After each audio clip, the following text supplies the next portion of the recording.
irmãos. Graça e paz da parte do nosso grandioso Deus e Pai e do seu bendito e amado Filho, Senhor Jesus. Amém?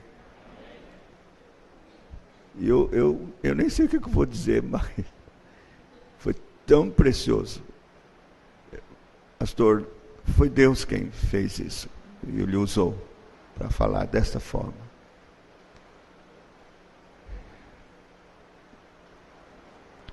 Essa palavra foi do Senhor, foi de Deus. Tenho esse mesmo desejo no meu coração, que Deus venha operar de uma forma gloriosa na igreja de hoje. Ninguém mais do que Ele ama a sua igreja.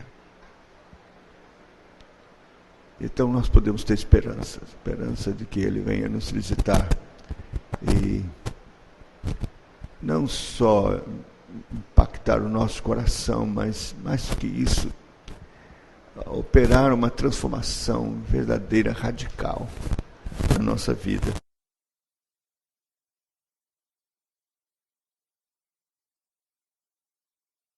Gostaria de orar antes. Vamos curvar nossa fronte. Nosso Deus, Santo, Eterno, glorioso, todo-poderoso, nosso Pai.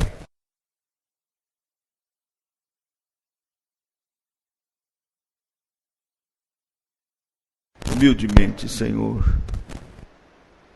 com o coração humilhado, quebrantado, reconhecido das nossas falhas, fraquezas, misérias. Em nome do Senhor Jesus Cristo, teu bendito Filho, que não morreu em vão, que não sofreu em vão, que não derramou o seu sangue divino, precioso, puríssimo,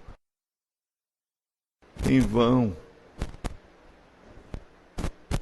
mas que realizou esta obra tão gloriosa, poderosa, efetiva,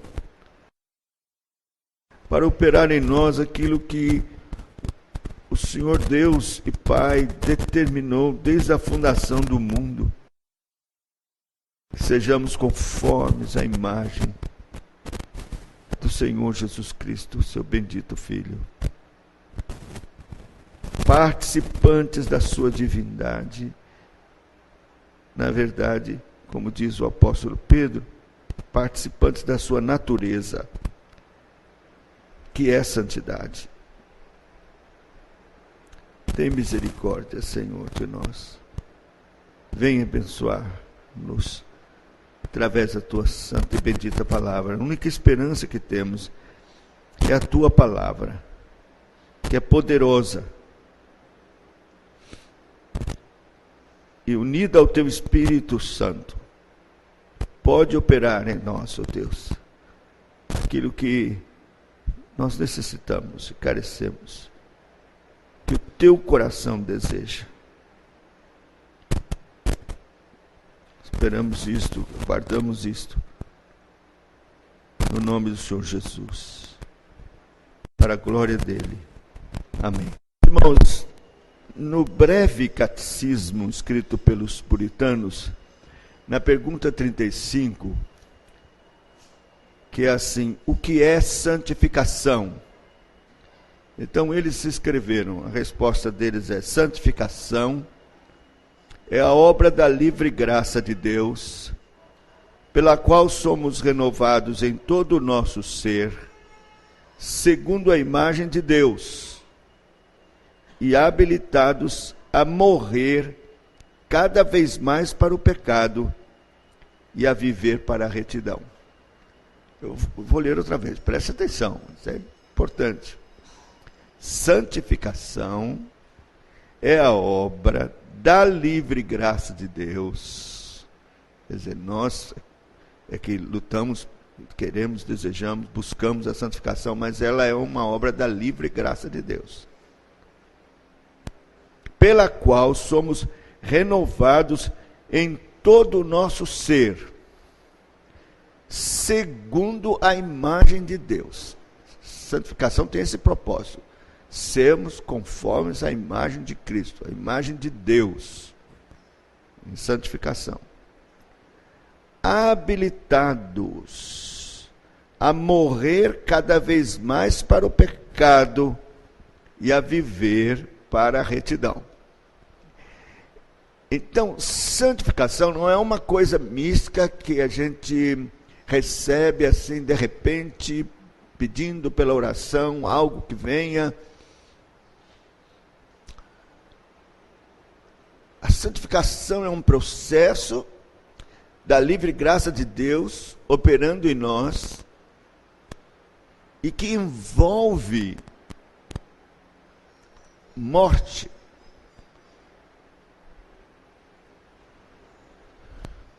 Essa palavra é muito importante.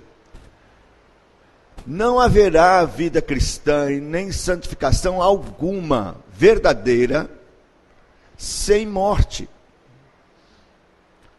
Então, os puritanos, especialmente John Owen, têm uma exposição a respeito desta doutrina chamada da mortificação, que nós precisamos compreender. Como o pastor falou, nós muitas vezes entendemos a vida cristã como tendo Cristo ao nosso lado como um sócio. Nós queremos Cristo conosco na nossa vida, para ser nosso companheiro, amigo, nos abençoar, abençoar as decisões que nós tomamos, nos dirigir o caminho, nos livrar do mal e por final, nos levar para o céu. Nós queremos Cristo assim. Mas nós aprendemos pela palavra de Deus que Cristo não tem nenhum interesse de se associar a você. Nenhum. Ele não quer de forma alguma isso. Porque a sua vida é uma vida corrompida pelo pecado. Você é um filho de Adão, existe uma maldição sobre a raça adâmica. E não há nenhuma possibilidade de recuperação. Geralmente eu pergunto sobre o entendimento de depravação total, o que as pessoas acham que realmente significa depravação total. Qual o dano que o pecado realizou na nossa vida? Qual a extensão do dano?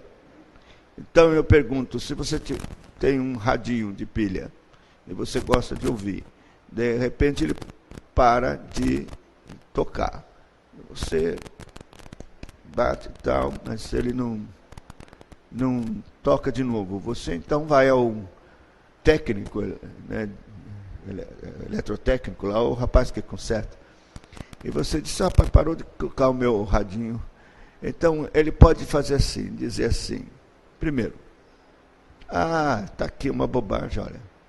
Ligar aqui, pronto, voltou a tocar o radinho.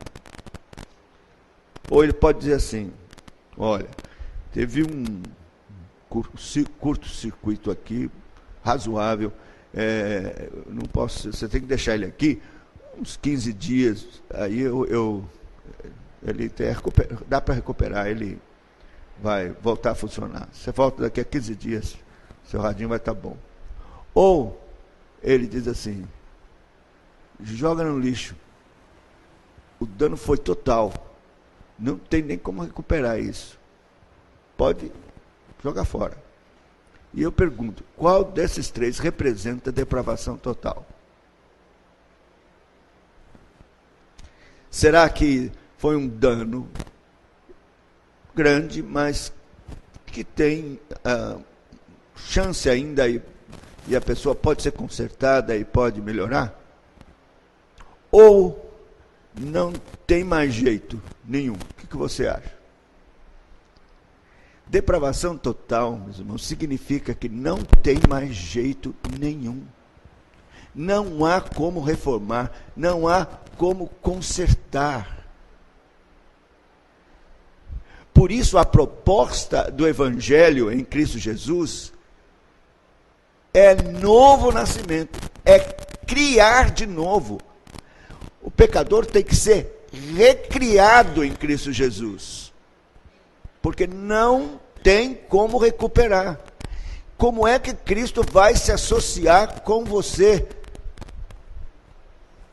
Tem crente querendo viver a sua vida ao seu modo, a sua vida cristã, ao seu modo, tendo Cristo com ele.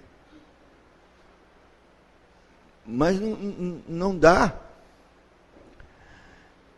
A vida cristã, proposta por Cristo e proposta no Evangelho, é uma vida que nasce da morte. E isso está difícil de compreender. Os crentes não entenderam o que significa seguir a Cristo. Qualquer religião do mundo vai propor a você uma aderência aos seus propósitos, à sua filosofia e pensamentos, e não vai nunca pedir nada tão radical. Vai pedir que você simplesmente se adeque, absorva os seus ensinamentos e procure reformar a sua vida a partir desses conceitos. Seixonoye, qualquer uma dessas que você for, vai ser assim. Você não vai encontrar nenhum dessas seitas ou religiões fazendo a proposta que Cristo faz. A proposta de Cristo é a seguinte: se alguém quiser vir após mim, negue-se a si mesmo, tome cada dia a sua cruz, vem e segue-me. E não vem dizer que Jesus está propondo o seguinte: você vem, a cruz é um sofrimento, a vida cristã envolve sofrimento.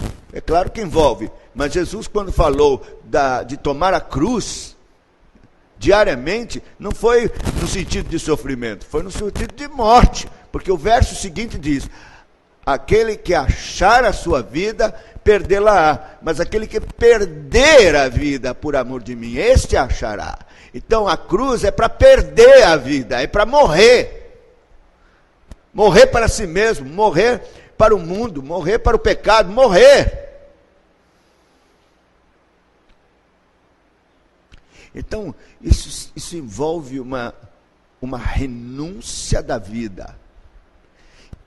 Imagine, você tem seus planos, seus ideais, você tem seus sonhos, seus direitos, e abrir mão de tudo isso. Quer dizer, você desiste da sua vida, disse, meus sonhos, meus direitos, meus ideais, não quero mais saber deles. Perdi a minha vida. Eu agora me entrego a Cristo, perco a minha vida, quero me unir a Ele na sua morte, sepultamento e ressurreição, para então viver não mais para mim mesmo, mas para Ele. Então, essa é a proposta que muitos crentes não entenderam. E é claro que Satanás não quer que você entenda isso. Essa proposta de evangelho que nós estamos vendo hoje, em que o crente está vivinho da Silva, tendo Cristo como sócio, é do diabo. Isso é maligno.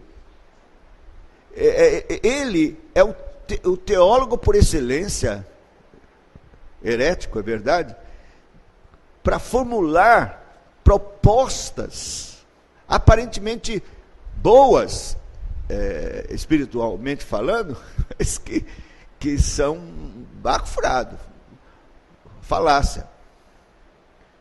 É como se você tivesse assim já interessado, porque é o seguinte, ele vai fazer de tudo para que você não não venha para Cristo e não entenda nada do Evangelho. Mas quando não tem jeito, ele viu que não tem jeito, que você está vindo mesmo, aí ele diz assim, olha, é o seguinte, não precisa ir para a cruz. Cruz dói, é renúncia, é perder a vida.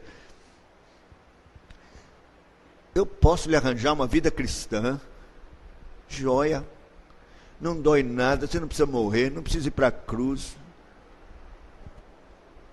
A grande maioria está fazendo assim. Você entra no meu camarim, eu dou uma guaribada, uma ajeitada, lhe ensino todos os trejeitos como ser crente.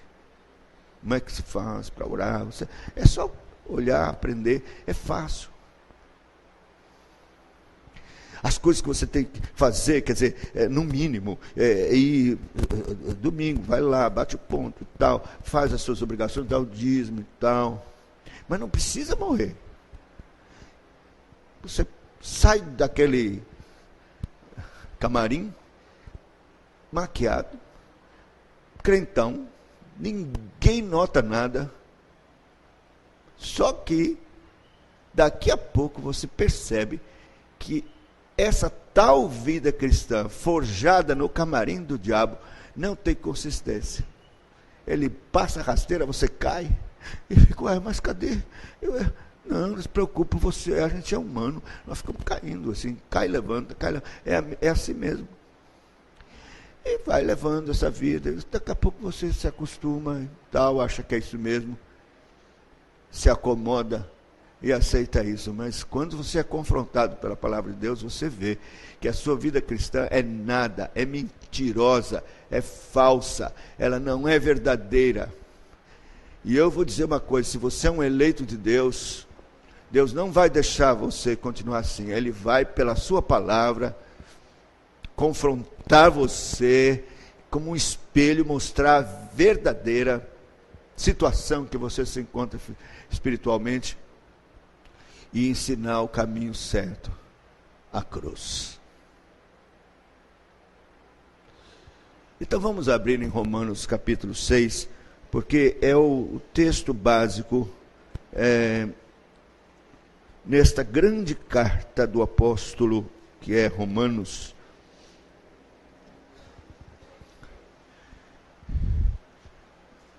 Esse é um manual do Evangelho, de como de fato as coisas funcionam e tem que acontecer. Se você seguir Romanos passo a passo, não tem como errar. Não dá para pular o capítulo 6 para ser crente. É preciso experimentar o capítulo 6. Veja, vou ler até o verso 14. Preste atenção, acompanhe. Que diremos, pois? Permaneceremos no pecado para que seja a graça mais abundante? De modo nenhum. Como viveremos ainda no pecado, nós que para ele morremos?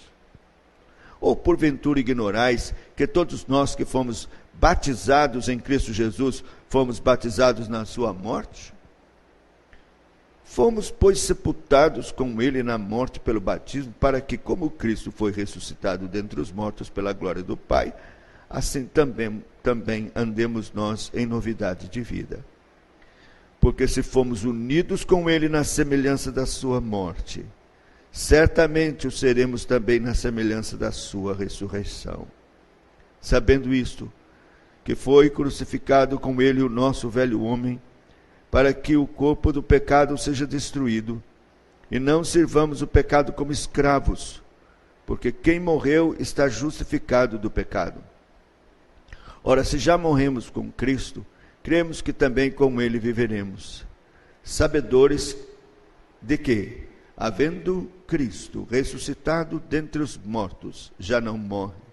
A morte já não tem domínio sobre ele, pois quanto a ter morrido, de uma vez para sempre morreu para o pecado, mas quanto a viver, vive para Deus. Assim também vós, considerai-vos mortos para o pecado, mas vivos para Deus em Cristo Jesus. Não reine, portanto, o pecado em vosso corpo mortal, de maneira que obedeçais às suas paixões, nem ofereçais cada um os membros do seu corpo ao pecado como instrumentos de iniquidade, mas oferecei-vos a Deus como ressurretos dentre os mortos, e os vossos membros a Deus como instrumentos de justiça. Porque o pecado não terá domínio sobre vós, pois não estáis debaixo da lei, e sim da graça. Que texto maravilhoso. Mas você percebe que a proposta do Evangelho é a sua união com Cristo na sua morte, sepultamento e ressurreição. Não há como ser verdadeiramente crente sem passar por essa experiência. Na verdade, isto já aconteceu, é um fato já realizado na cruz.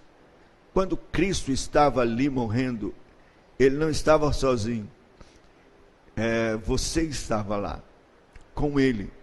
Quem ontem participou aqui da nossa ministração, viu que o Senhor Jesus desceu dos céus para cumprir a vontade do Pai, que era resgatar os eleitos, que o Pai entregou solenemente a ele num livro, escritos nomes. E que o Senhor Jesus, enquanto esteve aqui, tinha perfeita consciência de que era por estes que ele tinha que morrer. Suas ovelhas, sua igreja, era por eles que ele tinha que dar a vida. Então a morte de Cristo não foi representativa pela humanidade. A morte de Cristo foi substitutiva. Ele substituiu pecadores que ele bem conhecia, sabia o nome e amou como o Pai amou profundamente.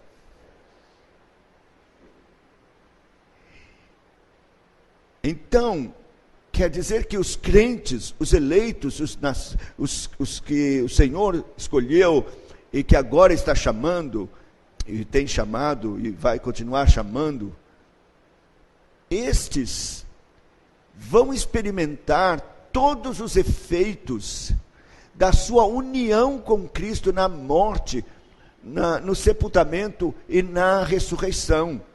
É este o propósito. Você não pode aceitar outra coisa, porque ele morreu por você, ele pronunciou seu nome entre gemidos, ele veio por sua causa, ele pensava em você, ele deixou a glória por você,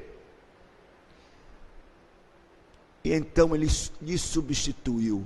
Era você naquela cruz, com ele, unido a ele, morrendo e sendo sepultado. E quando ele ressuscitou substituindo cada um dos eleitos. E então todos ressuscitaram com ele. Isso é um trunfo, porque é algo já realizado e que tem um poder extraordinário contra o pecado na sua vida. E que basta você ter consciência, compreender isso, é por isso que está relatado nas Escrituras, o Espírito Santo agora está lhe ensinando sobre isso, e você está aprendendo sobre isso, e ele vai agir no seu coração para que por meio da fé você se aproprie disso e passe a experimentar uma transformação, um poder glorioso que vem da cruz para mortificar o pecado. Se você puder prestar atenção nesse versículo, verso 11, assim também vós considerai-vos mortos para o pecado. Considerar-se morto para o pecado é uma atitude de fé. É você compreender, porque a fé não é no ar. A fé, ela é resultante de uma compreensão da verdade, da doutrina. Então você compreende que isso aconteceu de fato, e pela fé se apropria disso. E considere-se morto. De forma que você agora pode dizer não ao pecado, porque não, isso já aconteceu. Eu tenho esse trunfo, eu morri com Cristo. O pecado não é erradicado da nossa vida, só o será quando formos revestidos de incorruptibilidade naquele grande dia. Até a morte, ele estará ligado à sua natureza corrupta. Mas ele é anulado na sua força e sua influência. Ele não domina mais, ele não pode mais dominar quando você se considera morto e pela fé se apropria disso, compreende essa verdade e então faz uma entrega realmente agora da sua vida para Cristo, compreendendo que morreu para o pecado, para o mundo, para você mesmo, para essa vida. Você agora pertence a Cristo, está unido a Ele e tem todo o poder glorioso do Espírito pelos recursos da cruz contra o pecado. Bem, a morte de Cristo, então, ela visava este fruto. A morte de Cristo tinha esse propósito de que muitos fossem beneficiados com esta morte por causa da união com Cristo. Veja, dê uma olhadinha, por exemplo, em João, no capítulo de número 12. Nós temos aqui um episódio na vida de Cristo, já bem no fim do seu ministério, chegando já perto da cruz, a partir do verso de número 20. Eu vou ler, preste atenção. Ora, entre os que subiram para adorar durante a festa, havia alguns gregos. Estes, pois, se dirigiram a Filipe, que era de Betsaida da Galileia, e lhe rogaram: Senhor, queremos ver Jesus. Filipe foi dizê-lo a André, e André a Filipe, e comunicaram a Jesus. Respondeu Jesus: é chegada a hora de ser glorificado o Filho do Homem. Em verdade vos digo, se o grão de trigo caindo em terra não morrer, fica ele só, mas se morrer, produz muito fruto. Quem ama a sua vida, perde-a, mas quem odeia a sua vida nesse mundo, preservá-la-á para a vida eterna. Vamos analisar isso aqui. Imagine, Jesus está falando a uma grande multidão, está bem perto da festa da Páscoa e da sua morte. Jerusalém estava em polvorosa, havia muita gente. E então os prosélitos gregos vieram.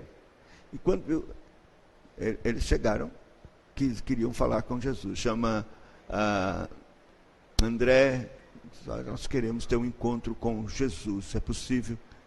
Então André chama Filipe e diz: então os gregos querem falar com Jesus. Vamos lá falar com ele. Jesus ocupado, falando, mas eles interromperam e disseram: olha, tem um grupo de gregos que quer falar com o Senhor.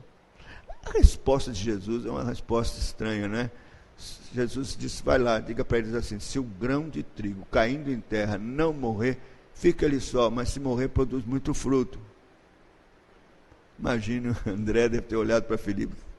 E chegaram lá e disseram: o Senhor Jesus disse, se o grão de trigo cair em terra, não morrer, fica só, mas se morrer, produz muito fruto. O que é isso? Por que Jesus deu esta palavra?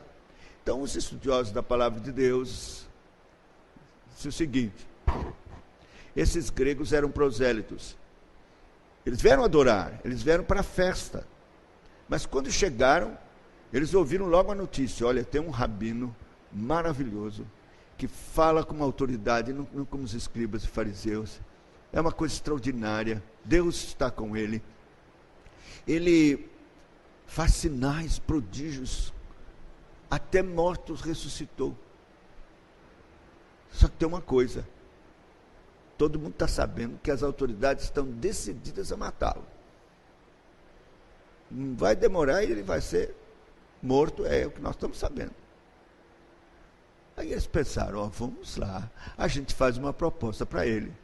O senhor vai para a Grécia, nós o levamos lá, o senhor vai ser nosso rabino, e nos ensina, e nós lhe livramos da morte. O senhor fica lá conosco, nós vamos lhe dar tudo. E o senhor não vai para a cruz, porque estão querendo matá-lo. Essa era a proposta que eles queriam fazer. Ora, o Senhor Jesus, sabendo perfeitamente disso, porque ele conhece, sabe todas as coisas, respondeu, vá, diga para ele, seu grão de trigo caindo em terra, não morrer, fica só. Mas se morrer, produz muito fruto. Eu tenho que morrer. Aí está o segredo. Porque eu morrendo, todos morrem e nascem para uma nova vida. E ele diz isso. Quem achar a sua vida, perde. Mas quem perder, por amor de mim, achará. Então você veja que é isso que o Senhor Jesus está ensinando. Ele sabia que a morte dele não era representativa, mas uma morte eficaz, unida a todos estes eleitos a ele, iriam então frutificar, serem frutos de uma nova vida. Então nós temos que compreender isso. Agora, você, para considerar-se morto, tem que fazer uma renúncia. Não há como você se considerar morto e continuar vivo. Você tem que fazer a renúncia e colocar tudo aos pés de Cristo. Se não acontecer isso, não vai. Veja, por exemplo, 2 Coríntios, vamos começar no capítulo 4. Segunda carta do apóstolo Paulo aos Coríntios, capítulo 4, verso 10, diz assim: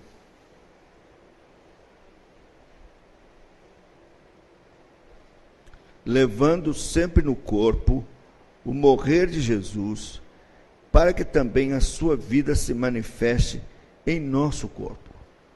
Vou repetir. Levando sempre no corpo o morrer de Jesus, para que também a vida, sua vida, se manifeste em nosso corpo. Então, quando você morre para você mesmo, para suas vontades, desejos, ou quando você é confrontado com alguma coisa que você sabe que não está de acordo com a vontade de Cristo, mas você quer, e então, se você considera-se morto, você desiste da sua vontade e faz a opção pela vontade de Cristo. Você morreu, você então viveu para Cristo. Mais ou menos isso. Quando a sua vontade, que é essa do relógio aqui, cruza com a vontade de Cristo, e você então desiste da sua vontade, pela vontade de Cristo revelada na sua palavra, e então você morreu, e a vida de Cristo se manifestou na sua carne mortal. E isso todo dia. É isso que é considerar-se morto. É fazer isto. Negar-se a si mesmo, é isso. Negar a sua vontade carnal em favor da vontade de Cristo.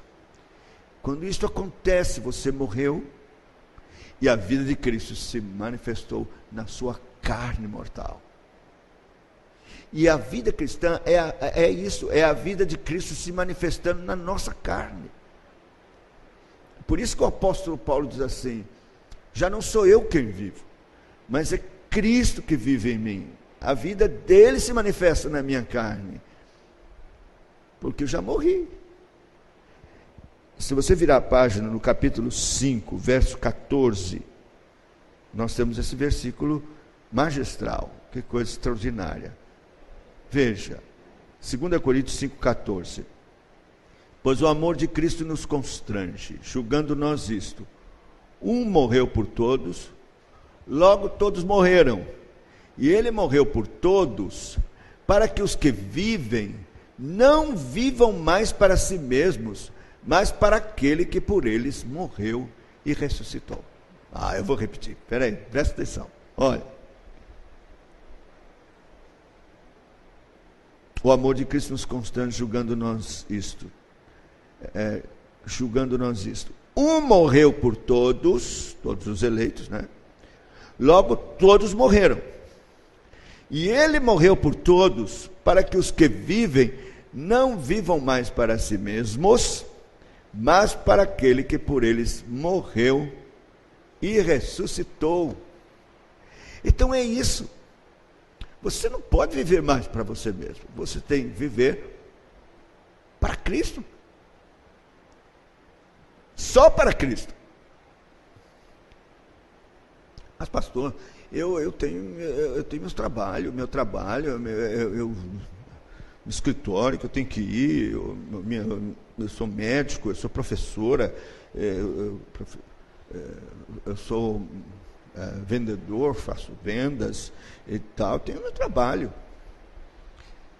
O senhor está sugerindo que agora eu não faço mais nada, igual pastor, vou fazer nada, como pastor não faz nada.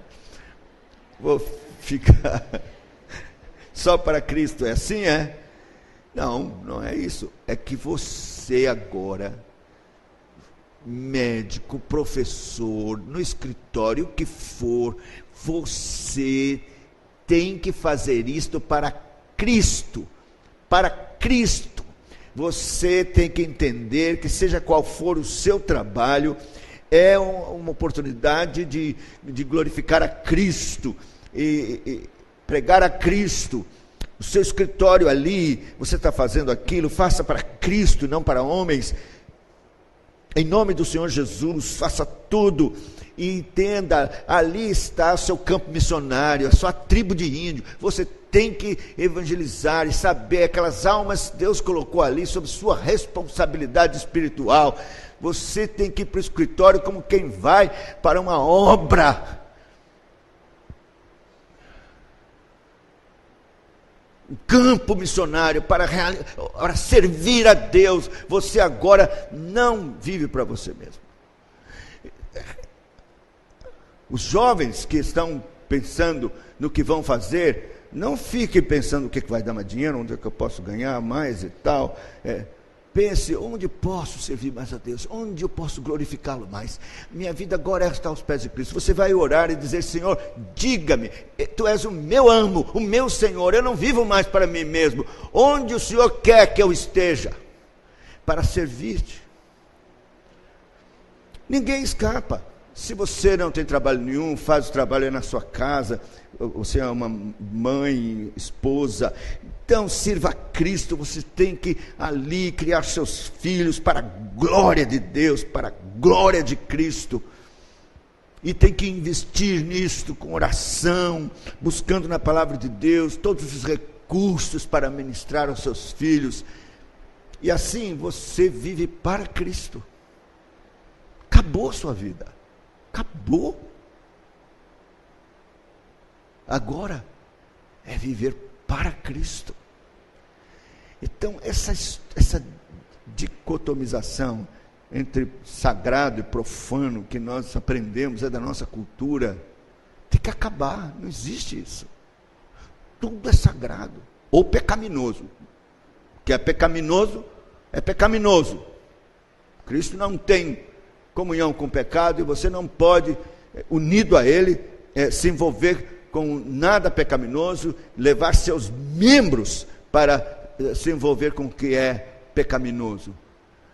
Mas o resto você faz em nome de Jesus. Eu vou para a praia. Vá em nome de Jesus. Vá glorificando a Deus. Cuidado com o que veste, na praia, para glorificar a Cristo e não escandalizar. Mas é em nome de Jesus. O que vai dirigir sua vida vai ser a glória de Cristo. É Cristo. Você agora só tem um motivo de respirar: Cristo. Ou é assim, meus irmãos, ou estamos brincando de igrejinha, estamos fora, porque não existe outra proposta do Evangelho para nós. Não existe. Bom, isto é o que nós poderíamos chamar da proposta fundamental do Evangelho, é o início.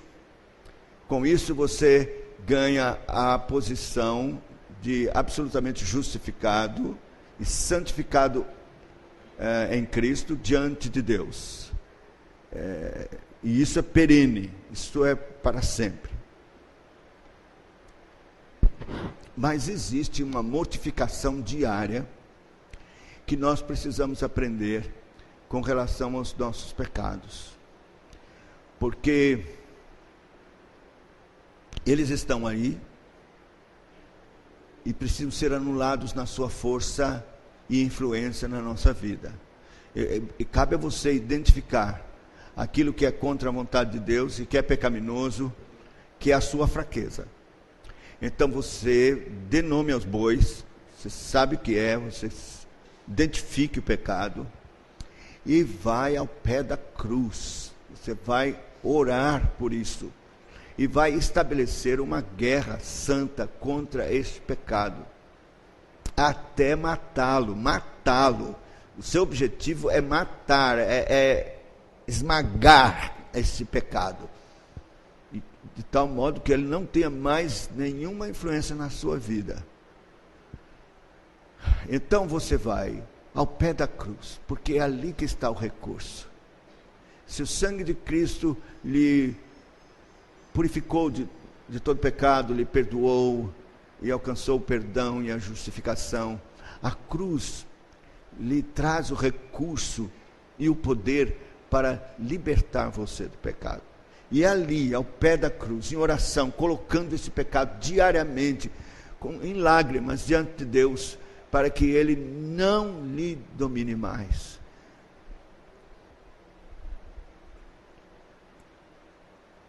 É você considerar-se morto para ele, lembrar que isso aconteceu como um triunfo contra o pecado.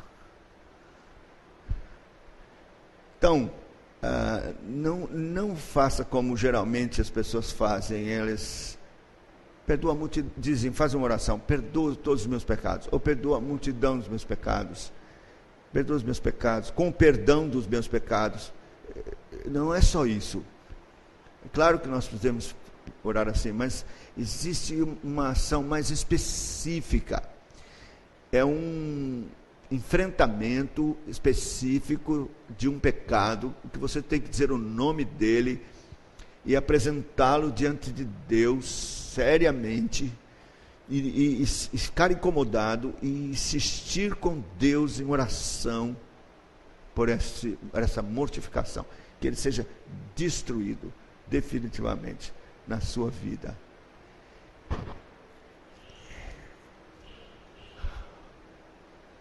E é assim que vamos crescendo na graça e no conhecimento do Senhor e em santificação.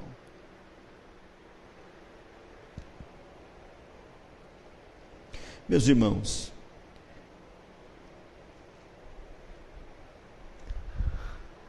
a palavra de Deus nos foi dada como um poder eficaz para produzir em nós a vida de Cristo, para cada vez mais, através da palavra de Deus, do poder do Espírito Santo, nós experimentamos cada vez mais parecer com Cristo. E é através desta luta de mortificação que isso vai acontecendo. É preciso crer no poder da palavra de Deus e no poder do Espírito Santo, usando a palavra de Deus para lhe lavar e extirpar pela raiz todo o pecado. O O poder é o mesmo poder que ressuscitou a Cristo dentre os mortos. Se você voltar lá para Romanos, estou concluindo já, Romanos capítulo 8, nós então temos aqui, no verso de número 11, essa palavra: se habita em vós o Espírito daquele que ressuscitou a Jesus dentre os mortos, esse mesmo que ressuscitou a Cristo Jesus dentre os mortos, vivificará também o vosso corpo mortal por meio do seu Espírito que habita em vós. Notou que o poder aqui é o mesmo poder que ressuscitou a Cristo dentre os mortos. Esse mesmo poder vai vivificar o seu corpo. Sabe como ele faz isso? O Espírito Santo vai imprimir em você uma lei, chamada lei de espírito e vida, que lhe livra da lei do pecado, da morte. Então, esta lei de espírito e vida é o poder de Deus, do Espírito Santo, mesmo que ressuscitou a Cristo, lhe vivificando para que você possa, não é com dificuldade, é na verdade com facilidade, no poder de Deus, dizer não para o pecado. Um pastor da igreja que eu fui pastor, ele foi pastor bem anteriormente, e eu, quando cheguei lá, eu vi essa história, que ele tinha um rapaz que se chamava Camilo, e esse rapaz queria fazer profissão de fé, queria fazer a profissão de fé dele, se batizar, mas o pastor sabia que ele não tinha se convertido verdadeiramente. Estava lá interessado, mas ainda não havia compreendido. Mas ele insistiu. O pastor então reuniu um conselho para conversar com ele. E o pastor então fez uma pergunta: Camilo, você está andando assim na rua e vê uma moça bonita andando assim, qual a sua reação? Aí ele disse: pastor, eu boto a mão assim e digo: quieta, Camilo. Aí o pastor disse: não é assim não, Camilo, tá? Não é assim, falta ainda uma obra do Espírito Santo no seu coração, porque quando o Espírito Santo opera no coração, você não tem um esforço que você tem que fazer, aquilo vem naturalmente, você sabe que agrada a Deus, que não agrada, e não vai ter dificuldade de você fazer. Eu represento isso, por exemplo, dou a ilustração. Você olha para um passarinho, é um pardal que a gente vê todo instante, ele está aqui, de repente ele quer ir para aquele telhado, você não vê ele fazendo esforço para voar e chegar no telhado, voa, está lá no telhado. Daí de lá ele vai para outro lugar, com facilidade.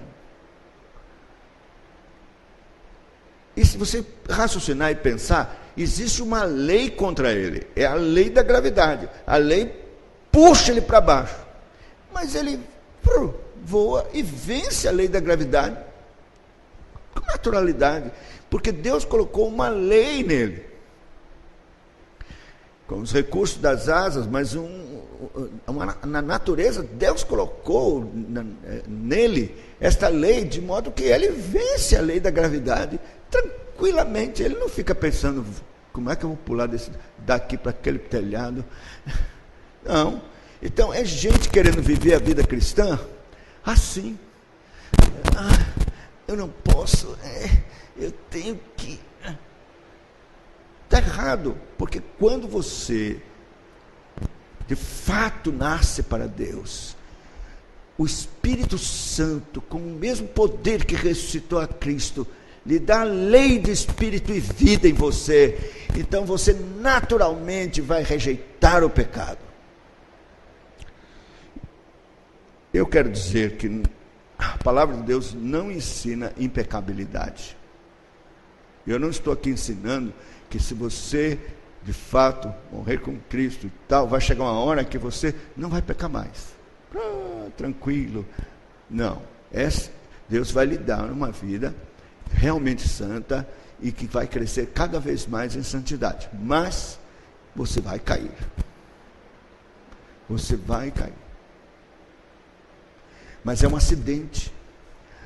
O pecado na vida do novo nascido e daquele que de fato considerou-se morto com Cristo e vivo com Ele, vai se tornar um acidente e não a normalidade. Não prática de pecado, mas acidente. E você vai crescer cada vez mais em santificação. E vitória em vitória, para a glória de Deus. Então os puritanos ensinavam isso. Isso era base para a piedade deles. Eles praticavam a mortificação. Os puritanos eram ensinados a fazer isso diariamente, a colocar pecados ao pé da cruz e rogar que ele fosse extirpado, morto, moído e anulado na sua influência em suas vidas. E então, com isso, iriam experimentando cada vez mais, na graça de Deus, crescimento espiritual e em santificação. Que Deus abençoe os irmãos.